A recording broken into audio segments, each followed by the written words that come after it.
Bonjour à tous, on se retrouve pour une autre vidéo dans notre série sur la défiscalisation. On a déjà vu beaucoup de choses ensemble, en quoi ça consiste, jusqu'à combien vous pouvez investir, les différences entre déduction, réduction ou crédit d'impôt. Aujourd'hui, vous avez pas mal de pistes, vous avez plus de connaissances, mais il y a toujours une question qu'on se pose. Quand est-ce que je dois le faire, cette défiscalisation? Est-ce que c'est l'année pendant laquelle je perçois mes revenus? Est-ce que c'est un an avant? Est-ce que c'est un an après? Aujourd'hui, on va voir ça ensemble. Alors, prenons un exemple concret. Jean est en 2023. Il prévoit cette année de gagner environ 100 000 euros. Avec son conseiller, ils font une simulation et il apparaît que Jean devrait payer 10 000 euros d'impôts sur ses revenus. Voilà la stratégie qu'il compte mettre en place. Dans un premier temps, il a l'habitude d'employer quelqu'un chez lui pour garder ses enfants. Ça lui générera une première réduction. Ensuite, il va mettre en place tous les mois un versement sur son plan d'épargne retraite. Ces versements seront déductibles de ses revenus et lui permettront une seconde réduction d'impôt. Enfin, Jean a choisi cette année d'investir dans le dispositif Girardin Industriel qui lui permettra d'avoir une réduction supplémentaire. Important de noter, Jean a jusqu'à la fin de l'année, le 31 décembre, pour pouvoir mettre en place tous ces investissements. Nous faisons un petit saut dans le temps pour arriver en 2024. À ce moment-là, Jean va déclarer ses revenus à l'administration fiscale. En général, la déclaration de revenus est ouverte à partir du mois d'avril sur le site des impôts. Jean s'y connecte donc, déclare les revenus perçus en 2023, mais va aussi déclarer les différentes opérations de défiscalisation qu'il a faites. L'administration fiscale fait alors un calcul et regarde l'impôt que Jean lui doit réellement en intégrant ces différentes opérations.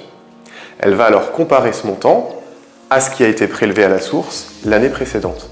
Et c'est à ce moment-là qu'il y a une régularisation. C'est à ce moment-là que Jean va pouvoir toucher le bénéfice des opérations de défiscalisation qu'il a fait.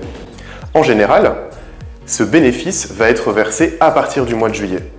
Mais si à l'inverse, Jean a été trop peu prélevé à la source et qu'il doit de l'argent à l'administration fiscale, en général, il va la payer à partir de l'automne. Alors, quelques points de précision dans notre exemple. Jean a l'habitude d'avoir un emploi à domicile, il l'a depuis quelques années maintenant. En fait, avec ce type de dépenses, il a la possibilité de se faire verser une partie de sa réduction d'impôt dès janvier 2024. Jean a évidemment pris soin de respecter les maximums qu'il lui était possible d'investir dans sa situation à chaque fois.